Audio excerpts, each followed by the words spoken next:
এখানে যারা প্রাণ দিয়েছে রমনার ঊর্ধ্বমুখী কৃষ্ণচূড়ার তলায়, যেখানে আগুনের ফুলকির মতো এখানে ওখানে জ্বলছে অসংখ্য রক্তের ছাপ, সেখানে আমি কাঁদতে আসিনি।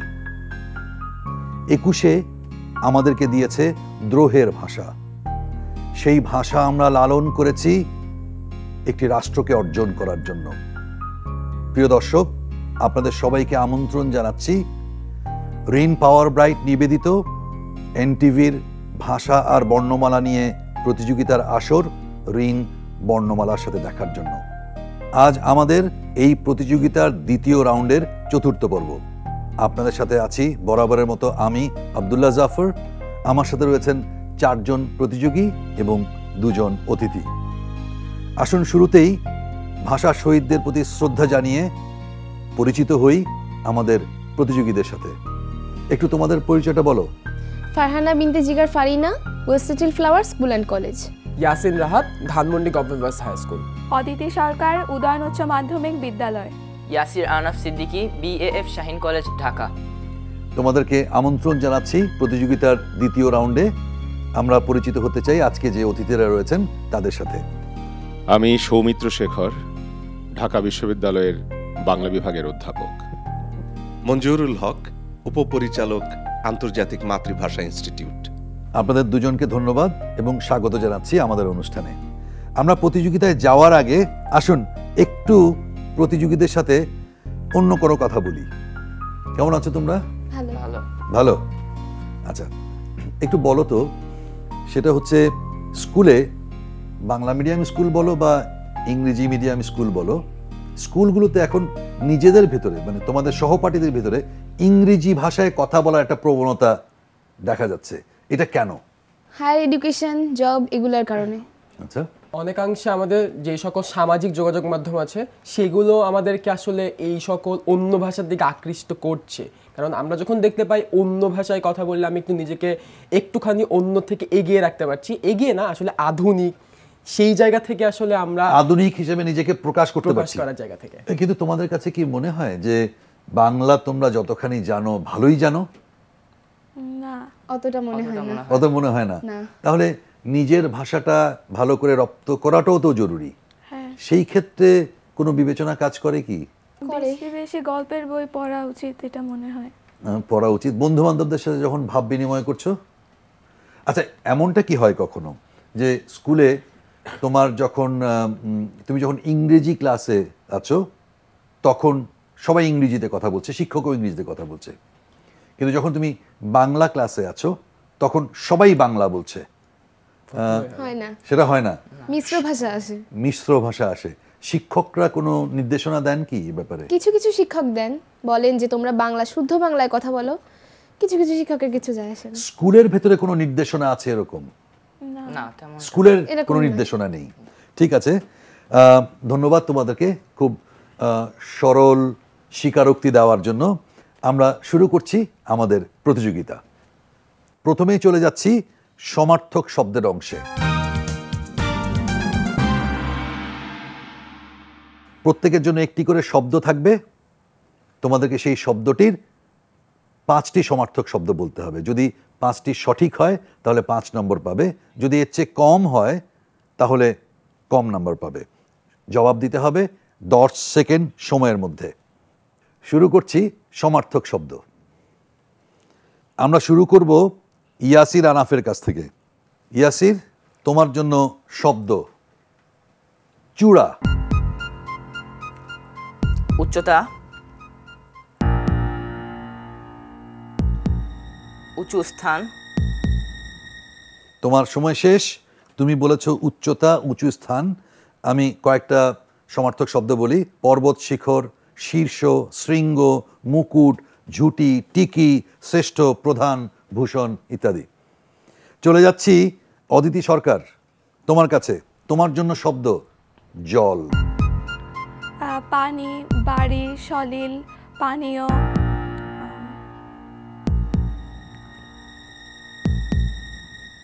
তোমার সময় শেষ। তুমি বলেছো পানি, বাড়ি, সলিল। তোমার 3টে ঠিক হয়েছে। আমরা যাচ্ছি ইয়াসিন রাহাত, তোমার কাছে। তোমার জন্য শব্দ তীর। নিশানা, লক্ষ্য, নিশানা, লক্ষ্য। তোমার সময় শেষ। তুমি দুটো জবাব দেওয়ার চেষ্টা করেছো, আমরা নিতে পারছি না, তারপর কয়েকটা সমার্থক শব্দ বলে দিচ্ছি। তট, পুলিন, সৈকত, কুল, কিনার, আশ্রয়, অবধি, ধার, পাড় ইত্যাদি। সবশেষে যাচ্ছি ফারানা বিনতে জিগার ফারিনা। তোমার জন্য শব্দ পাথর। কঠিন, শৈল, শিলা। তোমার সময় শেষ। তুমি বলেছো কঠিন, শৈল, শিলা। একটি জবাব নেওয়া গেল, শিলা। কয়েকটা বলে দিচ্ছি, পাষাণ, প্রস্তর, শিলা, শিল, উপল। ধন্যবাদ তোমাদেরকে সমার্থক শব্দে প্রতিযোগিতায় অংশ নেওয়ার জন্য। আমরা চলে যাচ্ছি দ্বিতীয় অংশে। এবার রয়েছে শব্দার্থ।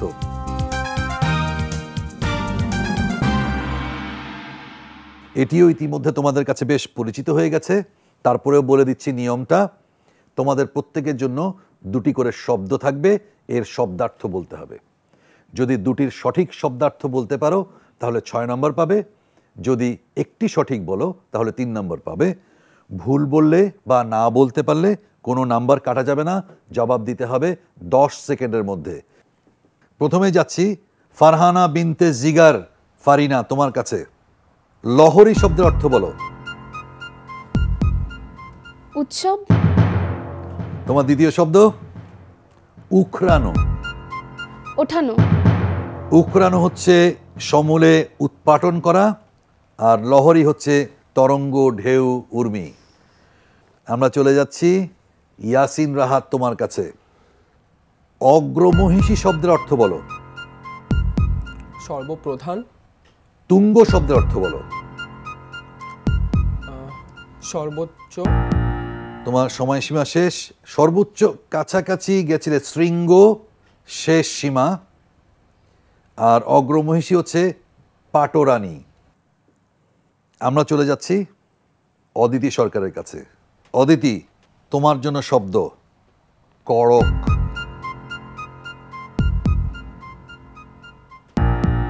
দ্বিতীয় শব্দ ঘনাগম।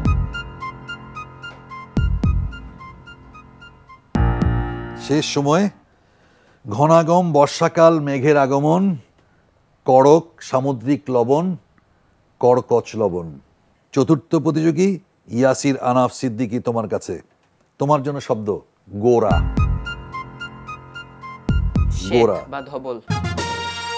আদাড়ে।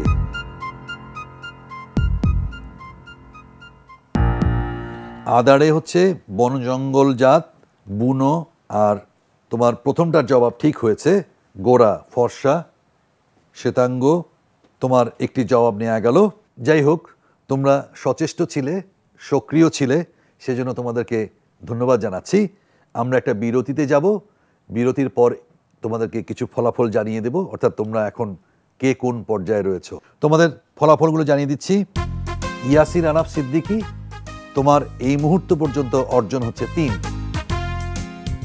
অদিতি সরকার, তোমার অর্জন 3।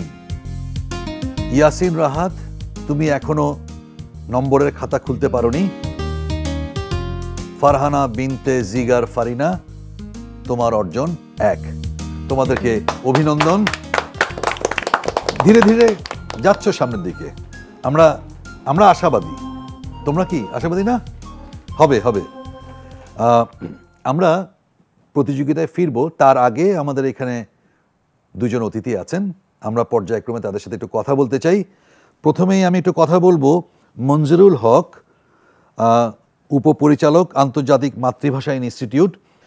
মাতৃভাষাকে সঠিকভাবে চর্চা করা কতখানি জরুরি বিদেশি ভাষা শেখার জন্য?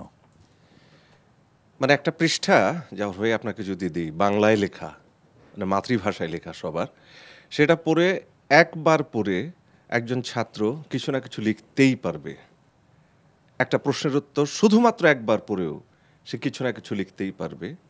অন্য ভাষায় দিলে তাকে অন্তত 3 থেকে 5 বার পড়তে হবে কমপক্ষে। একটি কারণ ভাষা, অন্য কোনো কারণ নেই। যোগাযোগের মাধ্যম। আমার সাথে আপনার, আপনার সাথে ওর, সবার মধ্যে যোগাযোগের মাধ্যমটা হলো, মানে ভাষার সর্বাধুনিক সংজ্ঞা হচ্ছে এটি একটা যোগাযোগের যন্ত্র ভাষাটা। তো মাতৃভাষা বলতে আসলে আমরা যেটা বুঝি, মাতৃভাষা মানে খালি মায়ের ভাষা না, মামার ভাষা না। মাতৃভাষা মানে যে বিষয়টা নিয়ে একটা জাতি গোষ্ঠী নিজের মধ্যে কথা বলে সেটি। নিজের সাথেও কথা বলে, আমরা নিজের- যখন অন্তযোগাযোগ করি আমার ভাবনাটাও তো বাংলায় চলতে থাকে। হ্যাঁ, আপনি এটি কথা বলছিলেন যে ইংরেজি ক্লাস ছাড়া অন্যান্য ক্লাসেও আমরা একটা মিশ্র ভাষায় কথা বলছি। এটি আমরা জানিয়ে দিই, 30 কোটির উপরে বাঙালি আছে পৃথিবীতে, শুধুমাত্র জন্মসূত্রে বাংলা বলে।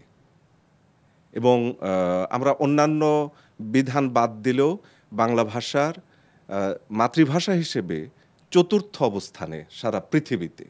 যে ভাষাটি চতুর্থ অবস্থানে, সে ভাষার মানুষ নিজের ভাষাটিকে ছেড়ে অপর ভাষায় মানে কেন ধাবমান হয়, এটি আমাদের কাছে একটা প্রশ্ন। সারা পৃথিবীকে বাঙালি তার রক্তের বিনিময়ে একটি ভাষার দিন দিয়েছে। তার মানে আমরা যদি বিদেশি ভাষাতেও পারঙ্গম হতে চাই তাহলে কিন্তু নিজের ভাষাটাকেও খুব শক্তপোক্তভাবে জানতে হবে। ভীষণ রকম Right. নিজের ভাষায় যেটি বলছিলেন যে স্বপ্ন দেখতে গেলেও আমার ভাষা লাগে। আমি আমার ভাষাটিকে জেনে পৃথিবীর 100টা ভাষা জানবো, কোনো অসুবিধা নেই। Right. ধন্যবাদ। কিন্তু ধন্যবাদ। একটা কথা শুধু বলি, আমি যদি আমার ভাষাটিকে ছেড়ে দিয়ে যেদিন সরে যাব, সেদিন আমার ভাষার সংস্কৃতি আমার ভেতর থেকে চলে যাবে, ঐতিহ্য চলে যাবে, ইতিহাস চলে যাবে। পৃথিবী থেকে একটি ভাষা হারিয়ে যাওয়া মানে শুধু ভাষা হারিয়ে যাওয়া না, জাতিটির সমগ্র ইতিহাস হারিয়ে যাওয়া। আমার অস্তিত্ব লীন হয়ে যাবে। একদম। ধন্যবাদ আপনাকে। আমরা চলে যেতে চাই এই প্রতিযোগিতার পরবর্তী অংশে। এই অংশে রয়েছে বানান শুদ্ধিকরণ।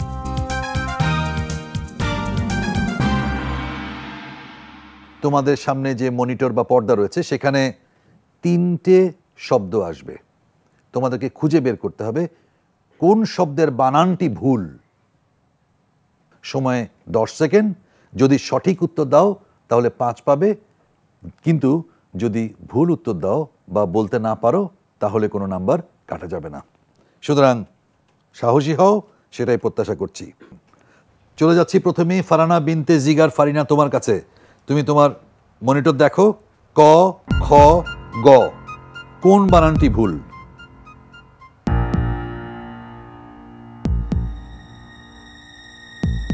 ক ক খণ্ডন। ক বানানটা ভুল মনে হচ্ছে কেন, তুমি বলো তো? সঠিক কি হবে তাহলে? নিচে ড হবে, ত হবে না। খণ্ডন জি। ঠিক হলো না, এখানে ভুল বানানটা হচ্ছে ডেকচি। আমরা চলে যাচ্ছি ইয়াসিন রাহাত, তোমার কাছে। তোমার মনিটর দেখো, ক খ গ।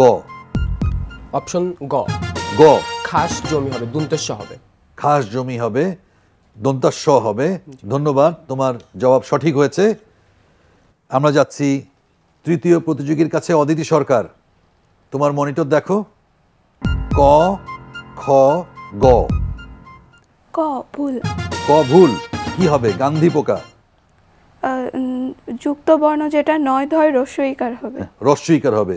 ধন্যবাদ, তোমার জবাব সঠিক হয়েছে। আমরা যাচ্ছি ইয়াসির আনাফ, তোমার কাছে। লক্ষ্য করো তোমার মনিটর, ক খ গ কোন বানানটি ভুল? গ, গ কি হবে? ময় রস্যইকার। ম রস্বইকার, ঘরামি। ধন্যবাদ, তোমার জবাব সঠিক হয়েছে। বেশ ভালোই তো এগুচ্ছ। আমরা চলে যাই এর পরের অংশে প্রতিযোগিতার। এর পরের অংশটি হচ্ছে ঝটপট।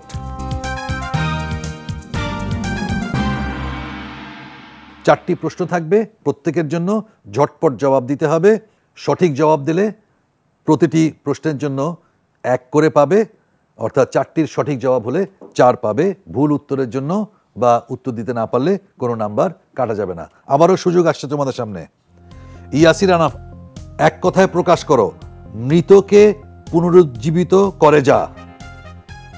যা পানের অযোগ্য। অপেয়। যে কোনো বিষয়ে স্পৃহা হারিয়েছে। বীতস্পৃহ। শরতের শিশির বাগধারার অর্থ বলো। অসম্ভব বস্তু। ক্ষণস্থায়ী। বর্তমান সময়ের বন্ধুত্ব শরতের শিশিরের মতো। তোমার প্রথম প্রশ্ন ছিল মৃতকে পুনরুজ্জীবিত করে যা, মৃত সঞ্জীবনী। তুমি 4টার ভেতর 2টোর সঠিক জবাব দিয়েছো, সেজন্য তোমাকে অভিনন্দন। চলে যাচ্ছি অদিতি সরকার তোমার কাছে। এক কথায় প্রকাশ করো রাতের শিশির। যা দমন করা কষ্টকর, দুর্দমনীয়, যে রব শুনে এসেছে, রবাহুত, অকালে বদলা। বাগধারার অর্থ বলো। অপ্রত্যাশিত বাধা। ধন্যবাদ তোমাকে। তোমার প্রথম প্রশ্ন ছিল রাতের শিশির শবনম। আসছি ইয়াসিন রাহাত তোমার কাছে। এক কথায় প্রকাশ করো যা দীপ্তি পাচ্ছে, দীপ্তিমান, দেদীপ্যমান। যা পূর্বে দেখা যায়নি, অদৃষ্টপূর্ব। লাভ করার ইচ্ছা, লোভী, লিপ্সা। পিণ্ডি রক্ষা। বাগধারার অর্থ বলো। আত্মসম্মান রক্ষা করা। কিঞ্চিত প্রাপ্তি। তোমার কোনো জবাবই নেওয়া গেল না। যাচ্ছি ফারানা বিনতে জিগার ফারিনা তোমার কাছে। এক কথায় প্রকাশ করো যা স্থলে চরে, স্থলচর, স্থলচর। যার বংশ পরিচয় ও স্বভাব কেউই জানে না, নির্বংশ, অজ্ঞাত কুলশীল। যা উদিত হচ্ছে, উদীয়মান, উদীয়মান। বিড়ালের আড়াই পা। বাগধারার অর্থ বলো। অল্পক্ষণেই মান অভিমান ভোলা, চট করে ভুলে যায়। ফারানা বিনতে জিগার তুমি সঠিক জবাব দিয়েছো 2টোর। শেষ করলাম ঝটপট পর্ব। আসো ঝটপট তোমরা কে কোন অবস্থানে আছো অন্তত ঝটপট পর্বে তোমাদের অবস্থানটা জানিয়ে দেই। ইয়াসির আনাফ, ঝটপটে তোমার অর্জন 1। অদিতি সরকার, ঝটপটে তোমার অর্জন 2। ইয়াসিন রাহাত, ঝটপটে তুমি কোনো নাম্বার পাওনি। এবং ফারানা বিনতে জিগার ফারিনা, তোমার অর্জন 2। ধন্যবাদ তোমাদেরকে ধন্যবাদ। প্রবাদ প্রবচন বলেছিলাম, একটু প্রতিযোগীদের কাছে যেতে চাই। হাঁটিতে শেখে না কেউ, না খেয়ে আছাড়। কি বোঝাচ্ছে? মানে দেখা গেলো আমি যদি কোনো কাজ শুরু করি তার আগে যদি আমার ওই কাজে কোনো ভুল না হয় তাহলে আগামীতে সেই কাজটা আমি সঠিকভাবে করতে পারবো না। ভুল থেকে শিক্ষা নিতে পারবো যে আগামীতে কিভাবে আমাকে কাজটা করতে হবে। করতে গিয়ে চোট খাবই। হ্যাঁ, হোঁচট খাবই। বাহ, আমরা প্রতিযোগিতায় ফিরে আসব। তার আগে আমাদের আরেকজন অতিথি আছেন, সৌমিত্র শেখর, অধ্যাপক, বাংলা বিভাগ, ঢাকা বিশ্ববিদ্যালয়। তার কাছ থেকে আমরা একটু শুনতে চাই লালন সাঁইজি সম্পর্কে। পৃথিবীর বহু জাতের বা বহু জাতির ইতিহাস আছে, ইতিহাস নির্মিত হয়, কিন্তু ঐতিহ্য সৃষ্টি হয়, গড়ে ওঠে ভেতর থেকে। মহাত্মা লালন জন্মগ্রহণ করেছিলেন 1774 সালে, এবং তার যে জন্ম, ঠিক ওই সময়ে তার জন্ম তারিখ, জন্ম সাল লিখে রাখা হয়নি, কেউ জানতও না। এটি গবেষকেরা পরে বের করেছেন। তার মৃত্যু হয়েছে 1890 সালে, অর্থাৎ 116 বছর এই মানুষটি বেঁচে ছিলেন। দৈহিক তার যে বেঁচে থাকা 116, কিন্তু তিনি দীর্ঘদিন বেঁচে থাকবেন, যতদিন বাঙালি থাকবে। এমনকি বাংলা থেকে আজকে বহির্বিশ্বে তার দর্শন যাচ্ছে, বাইরে থেকে মানুষ তার দর্শনের জন্য আসছেন। এটার কারণ হলো এই যে ঔপনিবেশিক সময়ে আমরা এই বাঙালিরা, এই ভারতবর্ষের মানুষেরা লড়াই করছিলাম ঔপনিবেশিকতা থেকে মুক্তির জন্যে। আমাদের নিজেদের মধ্যে কুসংস্কার ছিল, আমাদের নিজেদের মধ্যে ধর্মে ধর্মে বিরোধ ছিল, এক ধর্মের মধ্যে বহু জাতের বিরোধ ছিল, নরনারীর বিরোধ ছিল। এই সমস্ত কিছুকে সামনে রেখে লালন একেবারে পাশ্চাত্য শিক্ষা থেকে, বাইরে থেকে, আমাদের স্বশিক্ষার মধ্য থেকে যে তত্ত্বগুলো দিয়ে গেছেন সেইটি আমাদের ঐতিহ্য।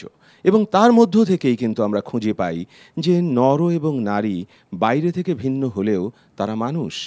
হিন্দু, মুসলিম, বৌদ্ধ, খ্রিস্টান ধর্মে পৃথক হলেও তারা মূলত মানবতার মধ্যেই সংযুক্ত।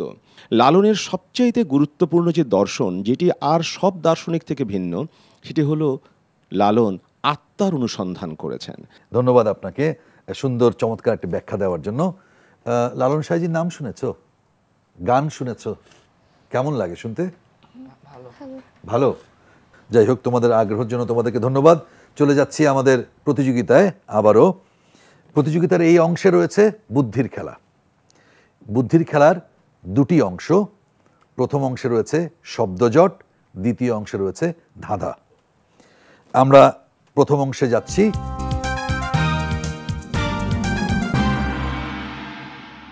একটু নিয়মটা বলে দেই শব্দজটের। 10 সেকেন্ড সময়ের মধ্যে বাজার বাজিয়ে উত্তর দিতে হবে, অর্থাৎ এটি উন্মুক্ত রাউন্ড। যে আগে টিপবে তার কাছে প্রথম প্রশ্ন নিয়ে যাব। যদি সঠিক জবাব হয় তাহলে 10 নম্বর পাবে, যদি ভুল জবাব দাও এইবারই প্রথম 5 নম্বর কাটা যাবে। শব্দজটের প্রথম প্রশ্ন, লাডুনো। অদিতি? ঢুলানো। ঝুলানো। তোমার জবাব সঠিক হয়েছে। পরের প্রশ্ন শব্দজটের, দিনীবাসী। দিবানিশি। ধন্যবাদ, সঠিক হয়েছে, দিবানিশি। তৃতীয় প্রশ্ন, শীনতর। শীর্ণত। তোমারটা নেওয়া যেতে পারে নত শির, শির নত বলে যাই হোক, তারপর নিচ্ছি। চলে যাচ্ছি চতুর্থ প্রশ্ন, ঋণাগগ। জিগার? নাগরিক। নাগরিক। ধন্যবাদ, সঠিক হয়েছে। শেষ হলো শব্দজট। এবার যাচ্ছি ধাঁধায়। নিয়মটা একটু বলে দেই। 3টে ধাঁধা থাকবে, সবার জন্য উন্মুক্ত। বাজার চাপ দিয়ে জবাব দিতে হবে। যে আগে বাজার চাপবে সে আগে জবাব দেওয়ার সুযোগ পাবে। যদি ভুল উত্তর দাও তাহলে 5 নম্বর কাটা যাবে, যদি সঠিক উত্তর দাও তাহলে 5 নম্বর পাওয়া যাবে। সময় 10 সেকেন্ড। খাঁচার ভেতর প্যাঁচার ছাও, 3 মাথা 6 পাও।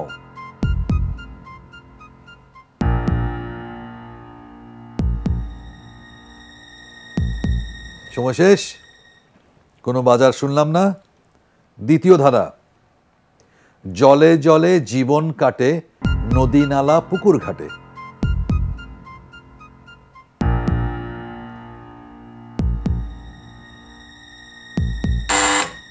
বলো। মাছ। মাছ, সঠিক হয়েছে। আমরা যাচ্ছি তৃতীয় ধারায়, পাখি নয় তবু উড়ে, মোম নয় তবু গলে। মেঘ। মেঘ, সঠিক হয়েছে। শেষ হলো বুদ্ধির খেলা।